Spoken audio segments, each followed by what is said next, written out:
Samsung has just released a bunch of new devices on their Unpacked event on July 22nd. One of them is shaking the foldable market because it is the first time that the public has seen such device before, but there is a catch, and you need to hear this before deciding to get this device. There's also some new watches on the market. Are they worth the upgrade? There is a reported upgrade program that Apple's possibly releasing. A lot of us are concerned about it. Those of us who have the iOS 27 beta know that the 4th release is happening. Are you missing out on some features? Finally, there's going to be some new Macs released according to a report, and it's going to happen sooner than you think. They're specifically to meet the demand of some certain AI features.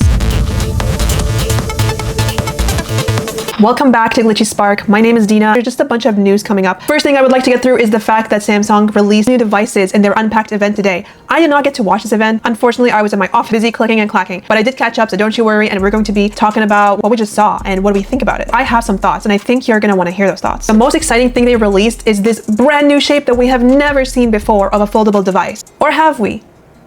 I digress. There's a lot of Samsung fans out there who are super hyped about this. I'm going to explain this to you very clearly because it's a bit confusing at first. During the Unpacked event, Samsung has launched a Samsung Galaxy Flip 8, Samsung Galaxy Fold 8, and a Samsung Galaxy Fold 8 Ultra. I know we're used to hearing Galaxy Fold 7, Galaxy Fold 6, Galaxy Fold 8, is actually not the exact successor, it's the brand new device. So the new name actually goes back to the successor. If you're thinking of upgrading your Fold 7, the most straightforward successor would be the Fold 8 Ultra. Now, if you're gonna get the regular Fold 8, the square passport-shaped device looks gorgeous, by the way. It definitely feels very pleasing to the eye, and Samsung claims that it's gonna make the usability a lot easier, whether it comes to multitasking, watching videos, reading. It's just gonna feel like you're holding a little tiny thing that you can actually read off of because it's not too thin, which is something a lot of people had an issue with. Now, there is some caveats, there is some things that they had to cut down because in most cases, whenever you introduce maybe like a different shaped screen, you're gonna have to take something away. I just made that up. I don't think that's always the case. While we are upgrading most of the specs of the device, we're getting more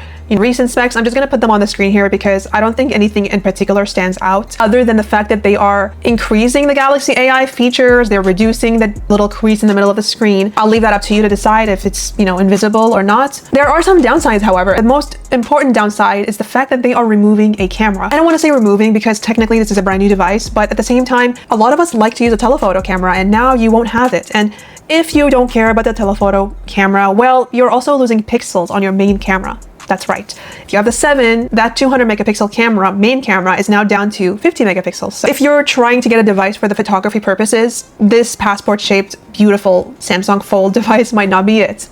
I'm laying it out to you straight. You are getting an improved battery. You're getting 48 milliamps versus 44 milliamps from last year. And basically everything else is an equal upgrade. In my opinion, it's not the biggest upgrade in the world, but you want to get that shape, then it's definitely worth it. It's just the camera might be a downgrade. If you want to upgrade your foldable, including the camera, then I would go for the Galaxy Fold 8, which is basically whatever your Galaxy 7, but upgraded. And I'm gonna put the specs over here so you can read them. And with those releases, we're also getting One UI 9. There's not too much online about this right now, so I couldn't tell you what to expect out of it. All I know is they're trying to integrate more of Google-esque features, aka like pushing towards Gemini app, pushing towards searching a term and being able to find it throughout multiple apps, something that Google has, something that Apple has as well. As for the other releases, we got a brand new Galaxy Watch 9, and we also got a brand new Galaxy Ultra 2. The Galaxy Watch 9 upgrade is a little bit of a minimal compared to the Ultra. The only upgrade you really are getting that is going to be maybe noticeable is the fact that we're getting the Qualcomm Snapdragon Wear. So with the Watch 9, this is basically the main difference. Everything else is kind of like a modest upgrade. So if you have the 8, I would just simply stick to the 8 until maybe the next 3 generations. Then I'll think about upgrading. With watches, you can kind of like stay longer. If you are planning, or if you have a Ultra 1 and you want to upgrade, that might make a little bit more sense to you because whatever I said in the previous video, which we touched on it, basically is true. Samsung employees be spilling out the news. I'm gonna recap. You're gonna get a brighter screen, you're gonna get a bigger battery, and most importantly, your overall performance is going up at least by 50%. And I'm saying in general, your watch is gonna be so fluid and it's gonna feel very effortless. Let's switch gears and talk about what Apple is doing, and you might not like what you're gonna hear. This is a rumored report. It's not confirmed yet, but I think if it was confirmed, it would be very concerning. Apple is kind of winding down from the upgrade system that they have going on. So basically, whenever you purchase a device, you are allowed to do financing with usually 0% interest, especially if it's an iPhone device. However, now they're reportedly working on a brand new leasing type of financing. So you won't actually own your phone. So you're just going to pay up per month. And that just reinforces this you own nothing and you'll be happy mentality. And I don't like it one bit. We want to own things. We want to feel like our money is going towards something that we're receiving in exchange that we could get to keep. And apparently it won't include Apple Care Plus. So if you lose your phone, you're screwed. And you still gotta pay the monthly fee. I'm not sure why they're going with this route. Perhaps they're noticing that people can't afford their phones anymore. Perhaps they are seeing value in reselling phones. I can tell you that's a fact. There's the whole market. Reselling, refurbishing, all that stuff. It's a whole market, and maybe Apple's just noticing how much they could make out of it. I don't know. I just feel like